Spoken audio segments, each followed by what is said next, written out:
That's great. We're all set. Okay, so for the record, I'm Karina Daly. I am with Vermont Natural Resources Council. That's my day job. And I've been on the committee for 4 years. And there's 10 members on the committee. I serve as the vice chair. The chair is Denise Smith, who's joining remotely. Not all of us could be here today in person or remotely, but a group of us are presenting our action plan. And the Citizens Advisory Committee was formed in 1989, so even before the Lake Champlain Basin Program. And it's through enabling legislation that it was formed. And we represent the Vermont Citizens Advisory Committee. There's also a New York Citizens Advisory Committee, as well as a Quebec Citizens Advisory Committee. So it's really a joint effort between all of our neighbors on the lake. And we are supported by the Lake Champlain Basin Program. And they also support both the New York and Quebec. All of us representing the committee have been appointed by the governor, and we all represent different areas. So as we go around and speak, folks can share, what they do as their job, but represent different expertise to have at the committee. So it's a nice combination of voices at the table responsible for the lake. Our action plan, which was dropped in your mailboxes earlier this week. I'm sorry I don't have more copies, but our goal every year is to create an action plan to share with you all. And the action plan this year has a beautiful Venn diagram, this diagram here, that's the intersection of water quality, climate resilience, and healthy ecosystems. And in our annual meeting this summer, these were just the resounding themes that kept coming up in that meeting as water quality of Lake Champlain, healthy ecosystems, and climate resilience. And it's that intersection of those goals that we really wanted to highlight here in our action plan. So just drawing your attention to that. As we know, Lake Champlain is a huge, important part of the economy in Vermont. It represents 56% of the land acreage in Vermont that goes to Lake Champlain. So we have 4 watersheds in Vermont: the Connecticut River, Lake Champlain, a small amount of the Memphremagog, and the Lower Hudson, for those in the southern part of the state. But 56% goes to Lake Champlain. So in thinking about our action plan, we're thinking not just about the lake itself, but about where the water starts. So the headwaters, all of the streams going in, the health of those connected systems all the way to Lake Champlain.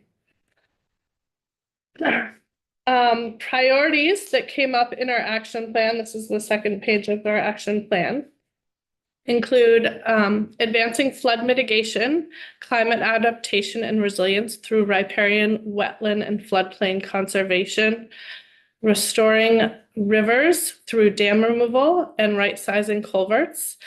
So updating our infrastructure to withstand the storm events that we're having recently, and supporting agricultural and land use practices that reduce runoff.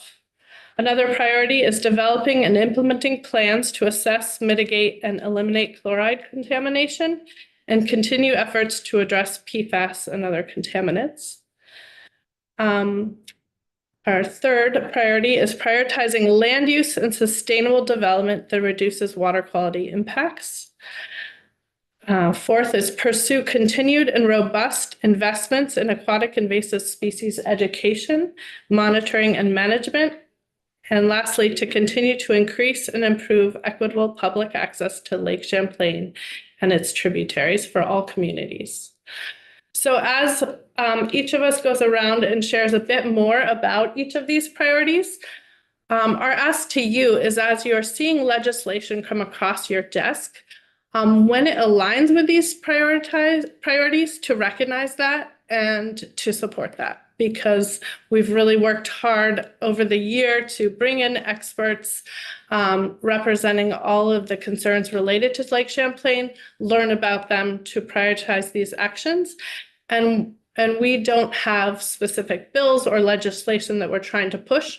We have the priorities that we know are good for the lake that we want to be integrated into legislation to the best we can.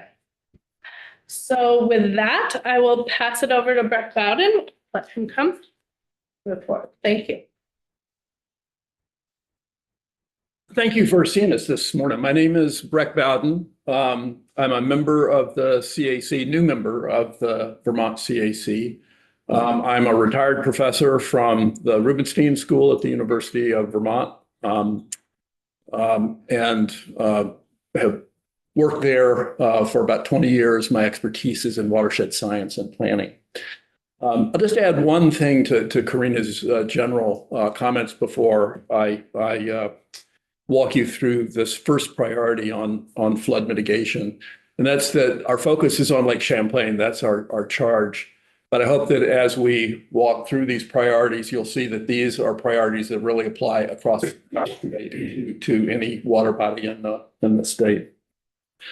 So the first priority area that I'm going to walk you through is the one that's on flood mitigation and adaptation, and that's of course top of the mind, I think, of everyone, given what's happened in the last few years. Climate change is really causing massive changes everywhere, including here in Vermont, threatening public safety, infrastructure, property, water quality, whatever. So in this priority area, we have 4 focus areas, and I want to walk you quickly through those 4 focus areas and what we would like you to consider as you see legislation that's coming through the committee here. The first focus area is on riparian and floodplain restoration. The protection of our headwaters, the protection of river corridors, the protection of floodplains and the wetlands that are associated with them.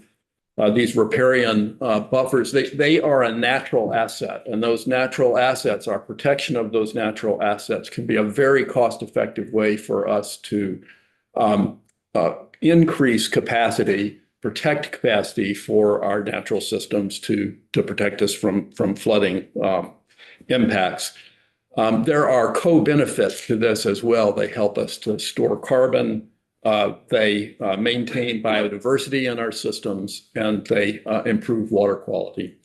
So our recommendation, our ask of you as you consider legislation is that we want to continue to invest in nature-based solutions, given how cost-effective they are, to maintain and enhance full staffing for collaboration of programs that exist in the Department of Environmental Conservation and other agencies. And you know, it's easy to kind of say there's a lot of these things that are expensive and they're hard to do, and there can be kind of pushback on timelines to get these things done. We just urgently need to get these things done as quickly as we can. So to resist that temptation to push back on some of these timelines. The second focus area is closely related. It's on aquatic connectivity and resilience. So this is about dams and culverts. These are things that interrupt the flow, interrupt and fragment the connection of our natural river systems. We have made some advances in removing some dams that are no longer necessary and culverts that interrupt the flow of both of species and also cause erosion in our systems, fragment the habitat. So our ask here is that you continue to maintain funding for research and implementation of those sorts of activities that are going to enhance river connectivity, so right-sizing culverts, and where it's appropriate, removing dams that could allow freer passage of organisms and water and other things through our river systems. Of direct interest to this committee, I'm sure, is our agriculture and working lands. I'm sure that this is well known to you that you know, we have increased technical assistance programs for on-farm pollution prevention over the years. However, in 2023 and 24 alone, farmers in Vermont experienced $18.5 million worth of losses. through an appropriation from the Vermont legislature of $2.1 million for the meat, maple, and produce industry, there were opportunities to help assist those farmers. There were 522 applications for that funding for a total of $43.6 million. So 20 times greater ask than the available funding. After the 2024 funding, the Working Lands Enterprise Board made $2.3 million available to farmers. There were $16.2 million worth of asks for that, so 8 times. What this illustrates to us is that farmers are more than willing to get in there and do the work that needs to be done. They just need the support and the funding to do it. And so we encourage additional state and where we can get it, federal funding to support agricultural producers to maintain the vibrant local food systems that we have. The last of the 4 areas that I'm going to summarize for you is developed land use. Just as in our farm systems, we have challenges that we need to address. We have some major challenges in our developed lands as well, in particular failing wastewater systems and failing septic systems that are in more rural areas. And this is particularly important because these systems, in many cases, are decades beyond their design life. The mechanical systems in them are being pushed well beyond their lifespans, design lifespans. So they are already being tested by the development that we have and the climate that we used to have. They're being further tested now by the increased intensity of the precipitation events that we are experiencing now and that we see increasing in the future. And as we think about the housing needs that we have, that to build more housing, to increase development, this is going to place even greater pressures on our waste and stormwater systems, and that's going to have to be addressed if we want to move our housing needs forward. I'm from Burlington, and I'll just mention that in Burlington in March, we're going to be looking at least a $200 million bond for Burlington. $152 million of that bond is focused entirely on improving our wastewater systems. Now, Burlington may be able to afford that, but all of the small towns and villages throughout Vermont are facing that have district wastewater districts are facing similar problems and don't have the resources that Burlington may have. So it's crucial that we support efforts to repair these systems, to improve these systems, to expand those systems. We also ask you to support efforts to limit construction and development in our valuable river corridors. This kind of speaks back to the protecting our resilient floodplains and maintaining connectivity in systems as well. So these things are connected with each other. We ask you to continue the Healthy Homes Initiative, which assists with improvement of home-based wastewater systems. And then we ask that perhaps as a new consideration that we need to inventory have a better inventory of the septic systems that we have in the state. The state does maintain a list of all the septic system permits for septic systems, but we don't have a good map of their location, and in particular their location in relationship to the water resources in the state. And they pose a major potential threat and probably actual threat to our water quality. So we need the need here is to provide education to homeowners. There is a department within DEC that permits septic systems, but they're stretched as it is. Providing education for homeowners as to what they need to do is a crucially important thing to protect our water resources. Just as an example, across the lake the Lake George Park Commission in New York instituted a mandatory inspection of septic systems. Once every 5 years, every septic system within 500 feet of the lake and 100 feet of streams that come into the lake is required to be inspected. In the first year of this program in 2023, they found that 54% of the septic systems that they inspected were failed and in need of repair or replacement. I think we can expect a similar sort of percentage here in Vermont. So, yes. I'm just wondering, what is the expected life expectancy of a septic system? Bob, do you, about 20 to 30 years? 30 years. Yeah. Yes, correct. From the septic system. On a septic system, yeah. Yeah. But that's one that's regularly inspected and pumped out, and people take care to maintain. It's the leach field really that is the thing that can fail. Yes. Representative Nelson. Yeah, thank you, Chairman Durfee. Class of 85, dairy science. Oh, okay. Yeah, so I was wondering if you had a farmer on the committee, and I see you do. Eric Clifford's on there. Great, Yeah, no, Eric's. great farmer. He's has probably one, me and Lori, Eric and Lori were preceded me, and I've been 15 years, so he's been here. Unfortunately, couldn't be here today, but Yeah.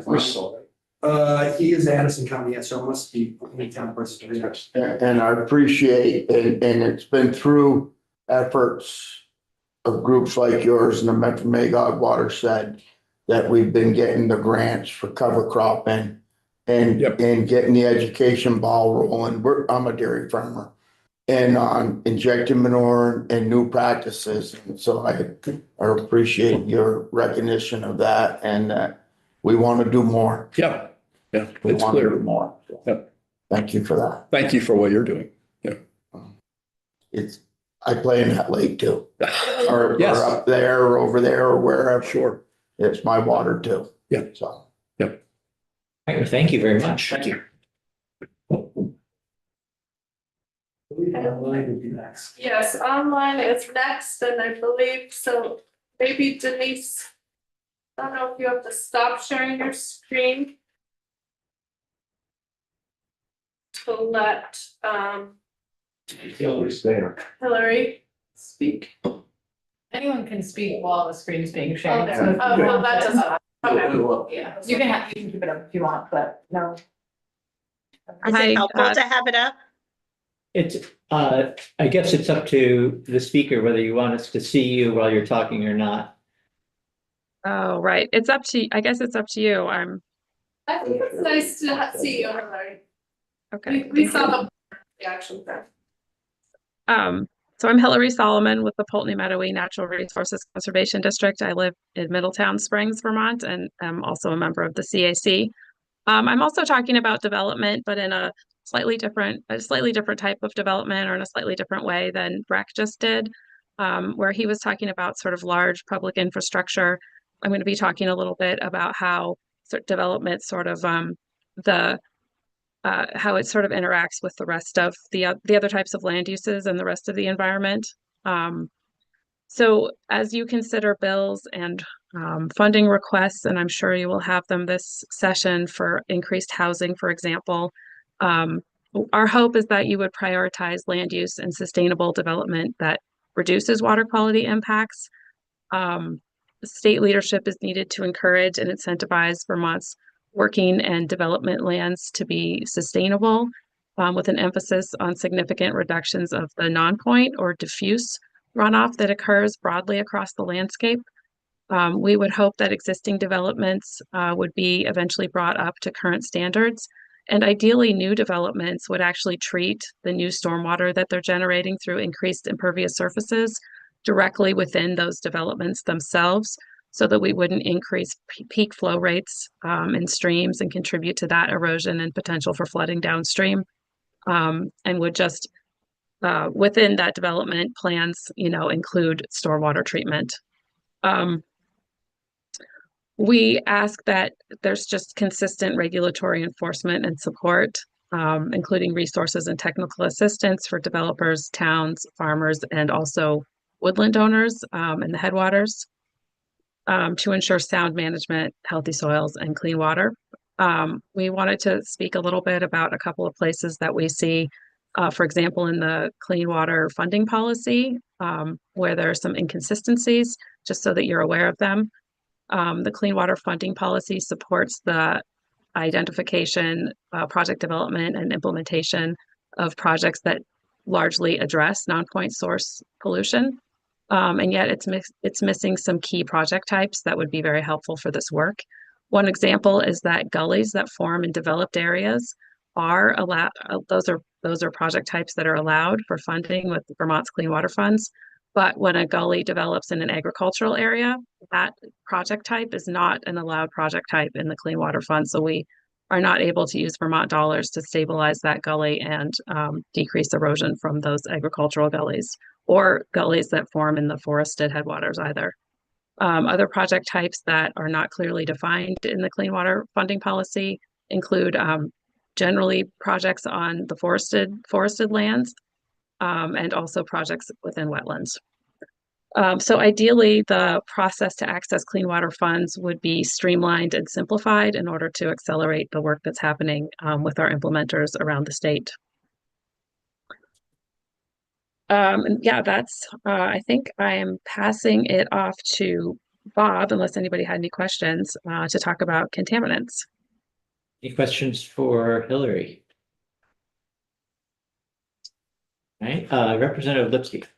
Yeah, thank you, Hillary. We're all very sensitive about protecting floodplains, river corridors, these responsibilities.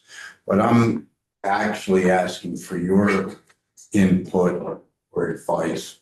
We're also facing a housing crisis that may need to have a sustainable Vermont economy, education system, whatever, maybe up to 36 to 40,000 new homes in the next 8 years.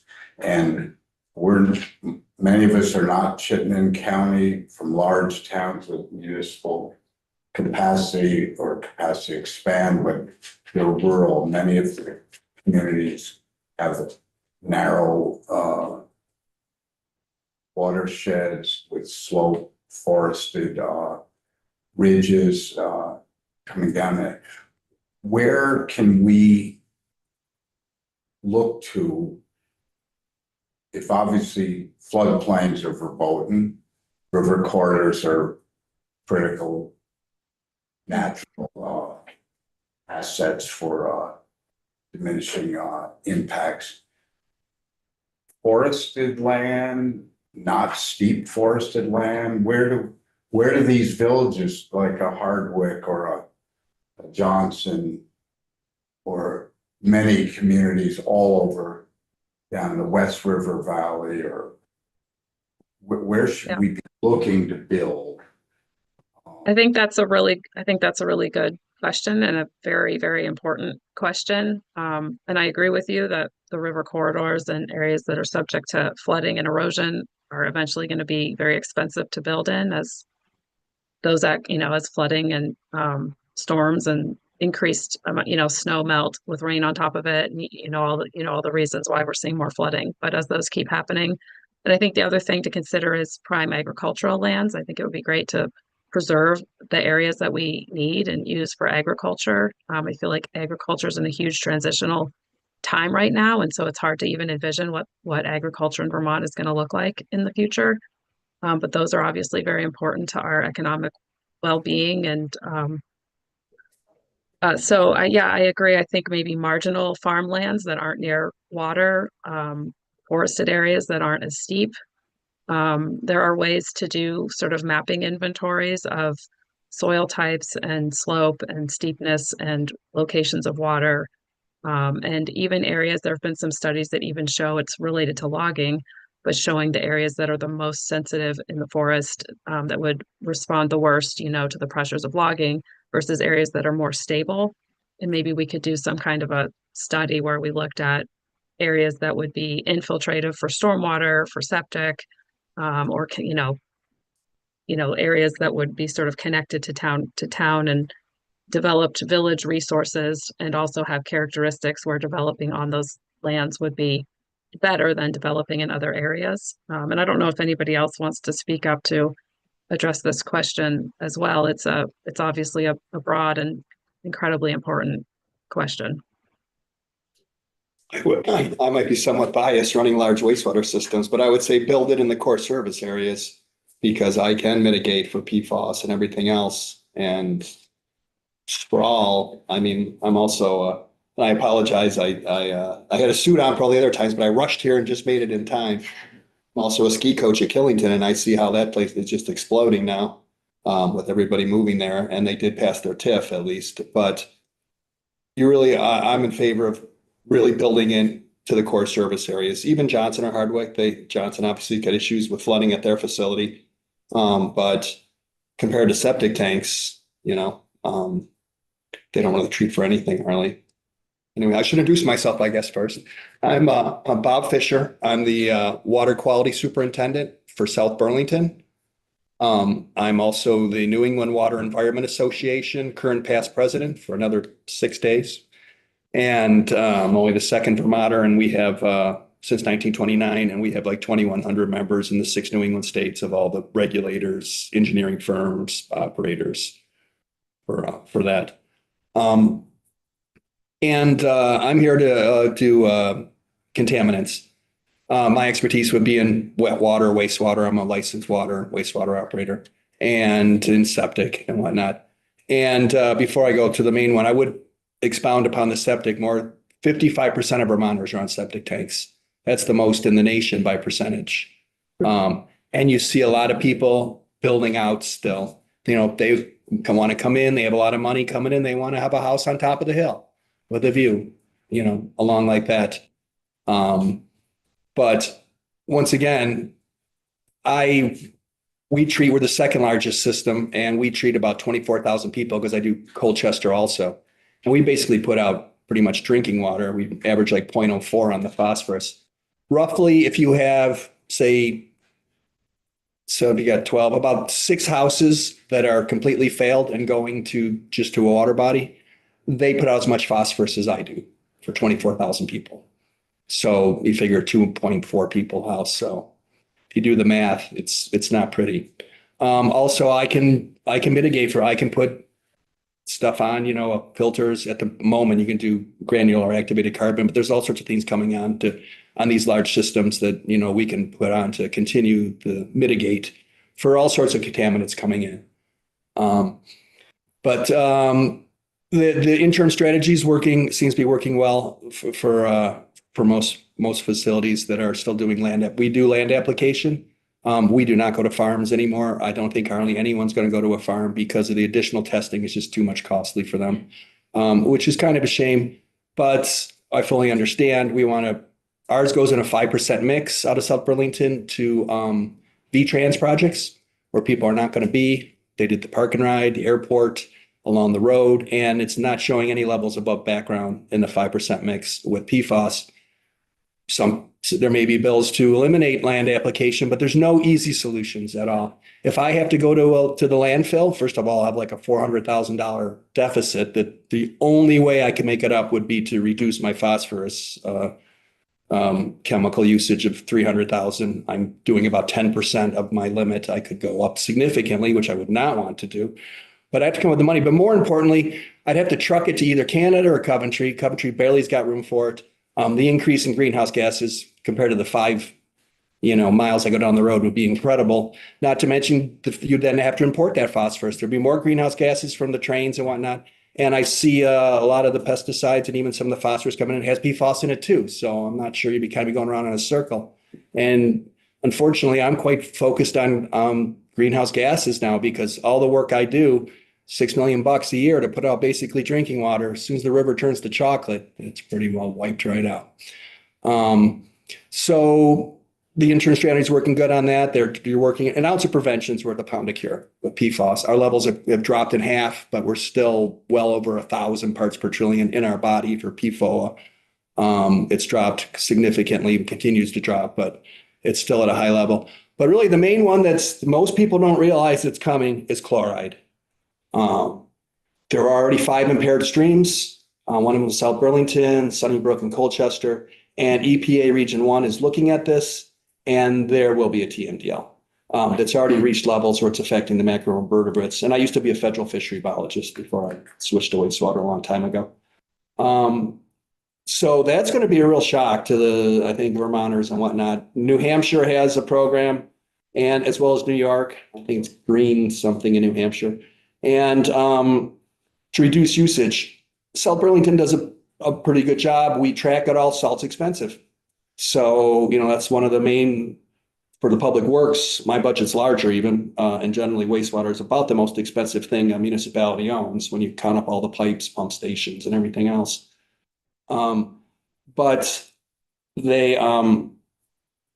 we just gave a demonstration to Burlington and whatnot on how to reduce salt usage. We track it all and whatnot, but it's not just the municipalities. Probably the majority comes from private. And you own a mall, somebody slips and falls, they're going to sue you. So it's a real, they have, I think New Hampshire, part of the law was to limit liability for those situations. But there's really nothing we can do about it. It's just like phosphorus. It's all in the soil. There's a ton of legacy stuff. You could not salt immediately now, and the levels will continue to rise in the river for a long time. And this is going to come, I think, as quite an interesting phenomena for the citizenry. And it's out of our hands. This is all EPA Region 1. Chlorine is coming from salt. The salt, yep, the chloride. It's all coming from road salt. Mhm.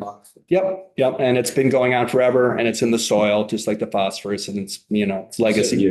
So your second point then was that even if we were to stop spreading salt everywhere, it's not that it's too late for it ever to change, but it would take a long time. It would take a long time, but obviously we need to reduce it, or it's going to continue to go up, even at a steeper angle, and it is going to impair the fisheries. And we may be looking at a situation where we're told that we have to do that. Yes, exactly. It'll probably be a TMDL, total mass daily load, just like phosphorus, and they'll come up with some formula to how much they believe it can be used. Yeah, the big need here and our ask is for education. About salting. So, for too long, it's been, to Bob's point, if a little bit is good, more it's got to be better. So we put more salt on it, and our liability is going to be lower as a consequence of that. And for a long time, Public health. even transportation agencies thought the same way, but they are bringing their levels down and realizing that they are not compromising safety in doing that. So there is a cost savings piece in this that Bob mentioned. But to really advance things, we need to educate smaller private users and so forth. Again, Lake George in New York, they were beginning to find salty water is heavier than fresh water, so it'll sink to the bottom of a lake. They were finding salt levels in the bottom of the lake. They were getting near ocean water salt levels, and that's what prompted them to start looking at their salting practices. And that when they did, they realized they were putting way more than they needed because they just weren't monitoring how the actual amount that they were applying. And so when they educated their road crews and installed equipment to monitor what was actually being applied, they're able to very substantially reduce the amount. And that's a cost savings as well. So we're not going to be able to get rid of the chloride that's in the system, as Bob was saying, but education is necessary to really help reduce what we're adding. And South Burlington obviously is one of the wealthier communities, so we were able to invest in new equipment. We have the spreader, the blades with the tongues on them and everything else, and the liquid. So, but that is our ask from the CAC is education, that this is coming and most people don't realize it, and it's going to be an educational for the citizenry of Vermont. Yeah, thank you, Chairman. I have 2 questions for you. So I travel a lot from Derby over to Canaan, 114 through the wilderness by beautiful April Lake, and they put down 300 pounds per mile, state trucks, except in a couple of the steep hills where the underpass is, they got a bit more there. That's not very much, but they put it on the yellow stripe and, it works. Yeah, I live in Barry and I commute to South Burlington 45 minutes. And then for a quarter of the year, I'm a ski coach at Killington. Yeah. For 25 years. So I go down 107, other than the year of Irene, which took me quite a bit longer to go down the Yeah. other side of the river.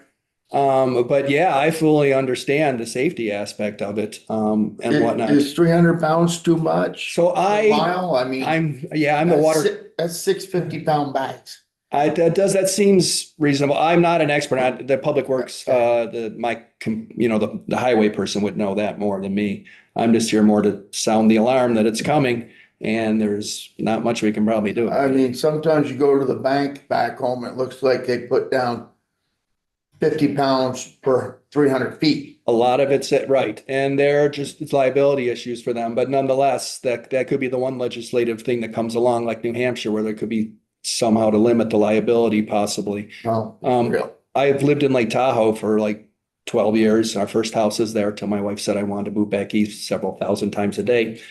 And I stood up to her and said, no way, we own a, anyway. Yeah, exactly. The fourth child was born in Vermont, and like 3 UVM graduates and University of York in England, and one's a doctor. And I'm very proud of them, but I owe $220,000 on Parent Plus loans. It's a very expensive state school, but that has nothing to do with this. Rein this back in. Yeah, sorry.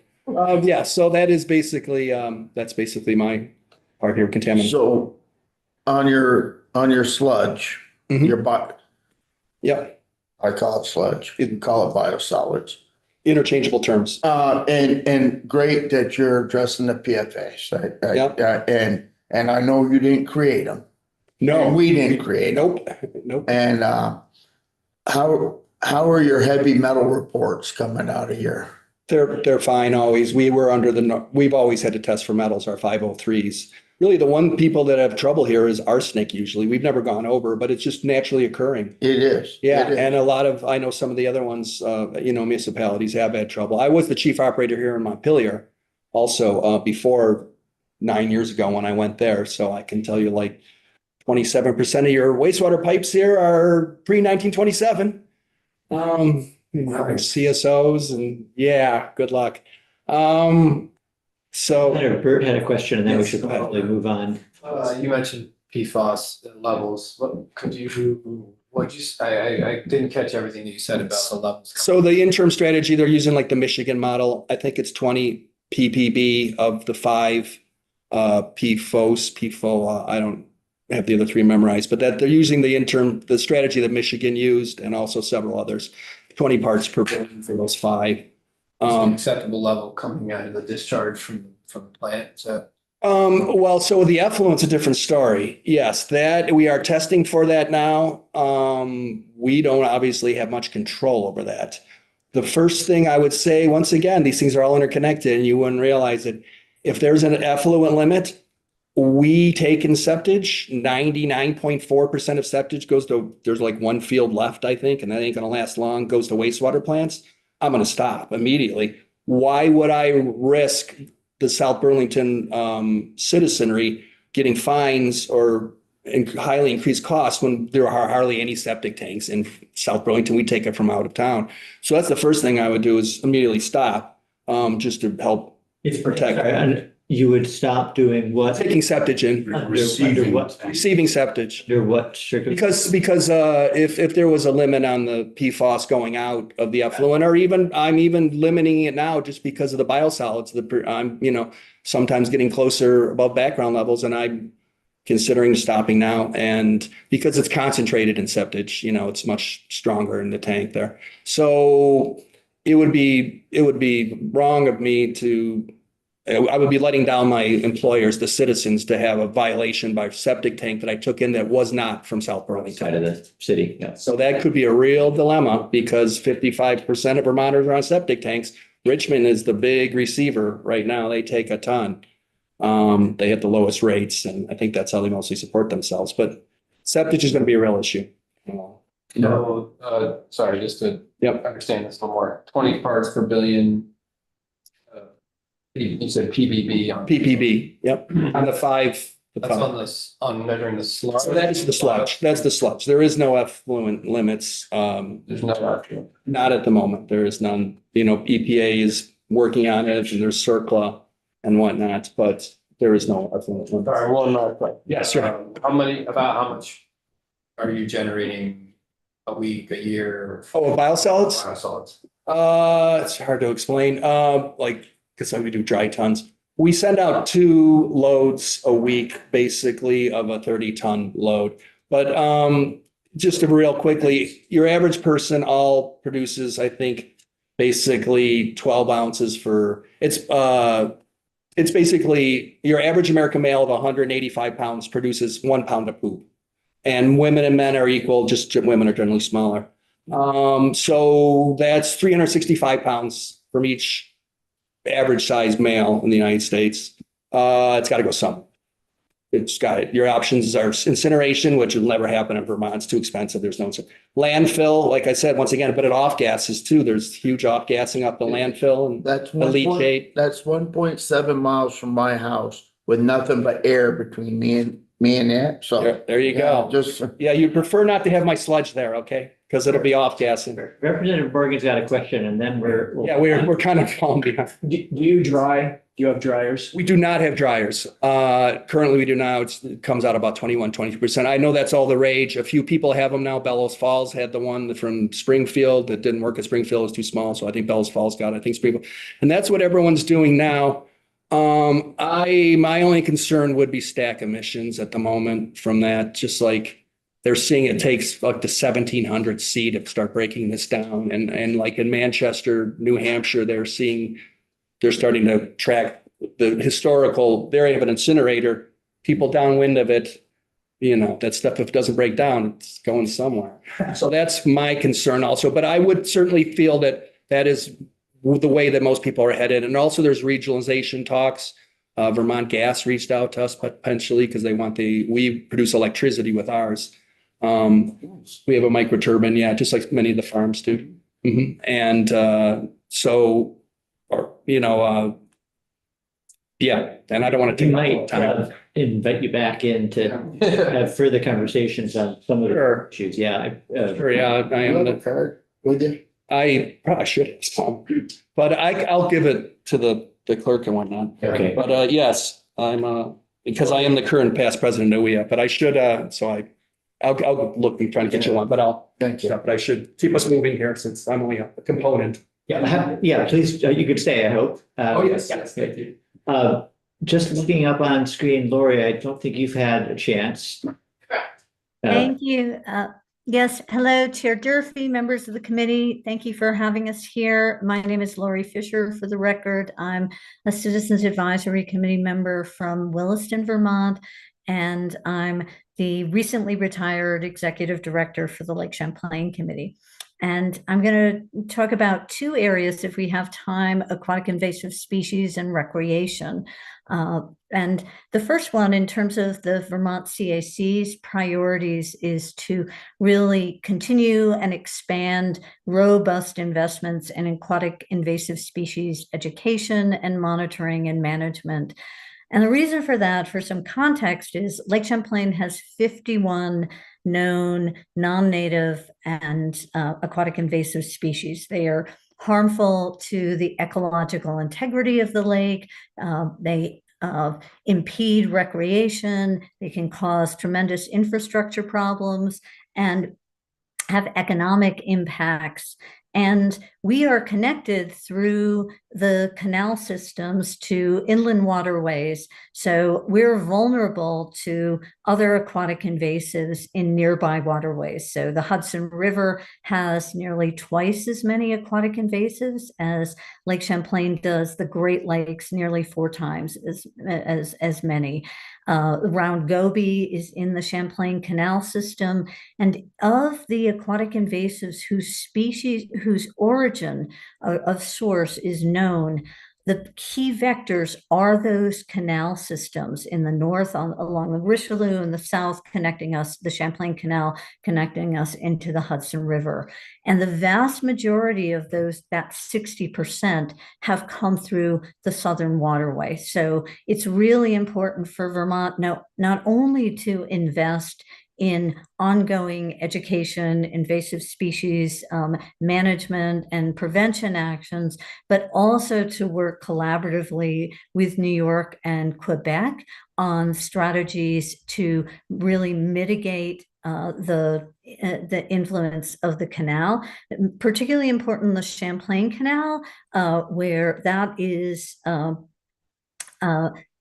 a diminishing source of recreational activity.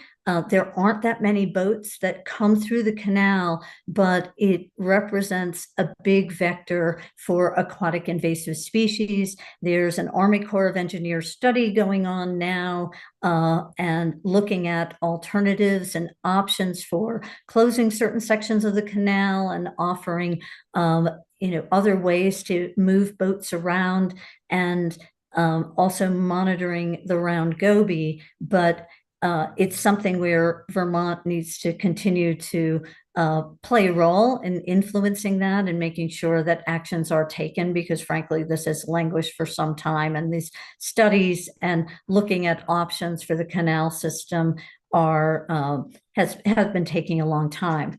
So from the CAC's perspective, what we would like the state to consider is a new funding source involving a mandatory boat decal for both motorized and non-motorized craft that could provide more sustainable and ongoing funding for aquatic invasive species management.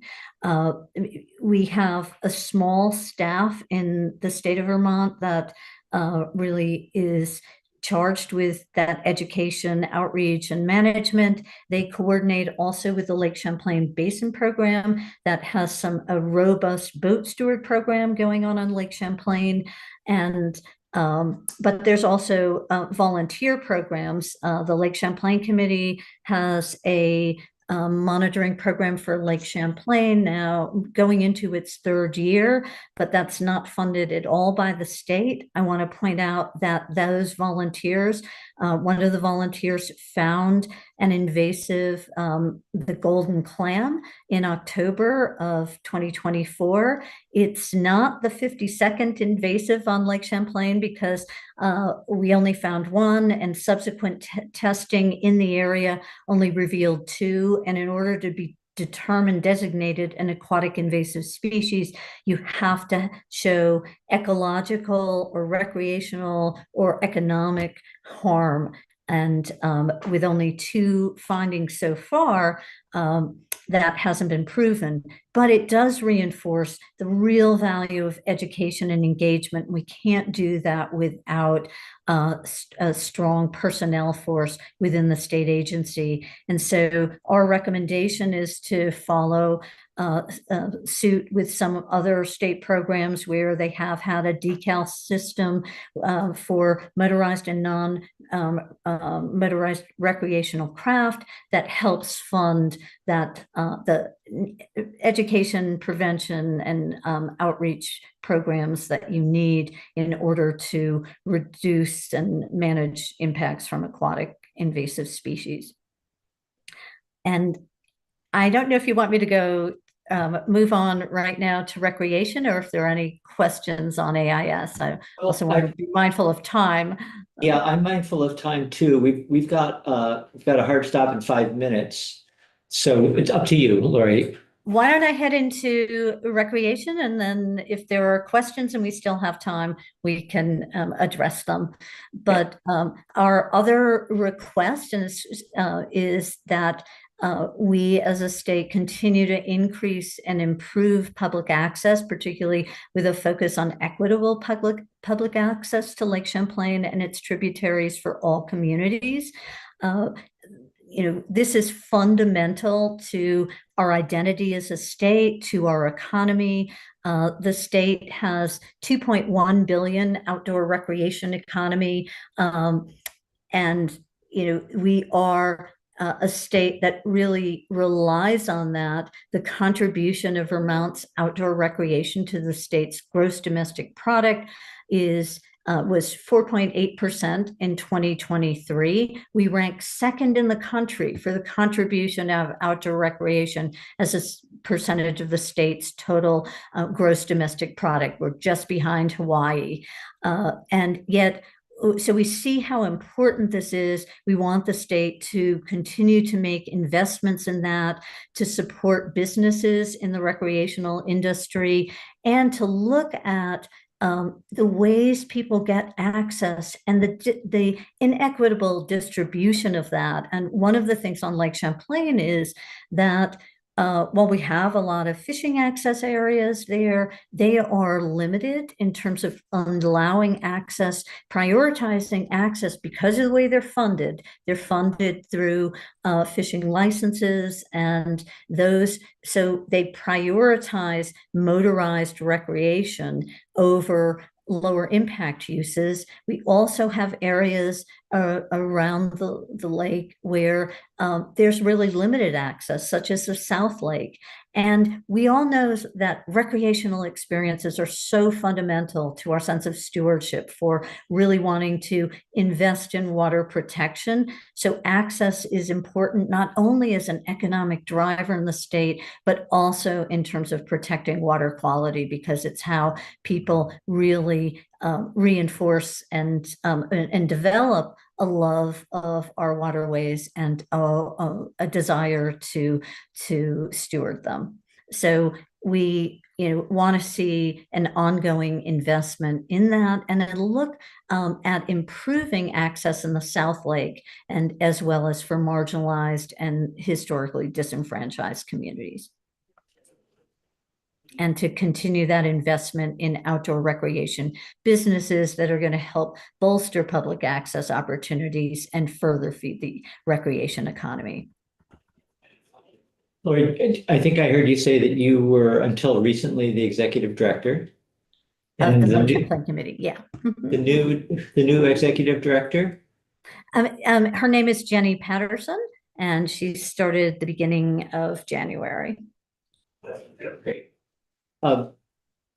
Just before we wrap up, Denise, I don't want to force you to say anything, but if there's anything you'd like to say. I keep having coughing fits, so that's why I keep turning my camera off. I'm so sorry. Just to wrap up, we really thank you for your time. We got in to the State House early this year. We'll make sure you have a hard copy of the action plan so you can review it. Our charge as the CAC is to do this every year, to come and present our action plan. And like Hillary said at the beginning of the meeting, we get input from many people, not just experts, but also our communities where we live. And whatever we do in Lake Champlain is also going to impact other lakes in Vermont. So even though we're talking about Lake Champlain here, that's who we represent. This really is about water quality in the entire state of Vermont. And we really emphasized the things that we can do for flooding, for clean water, are the same things that we can do to make our Vermont and our communities more resilient to future flooding. So we're trying to do like a win-win with our action plan this year, and recognize that none of it's easy. But if we do the stuff upstream for clean water, it also is the same things that we need to do to make our state more resilient to the weather events that we're getting these days. And I do think I also just want to say there's a lot of investment that has been going into clean water through the Clean Water Board.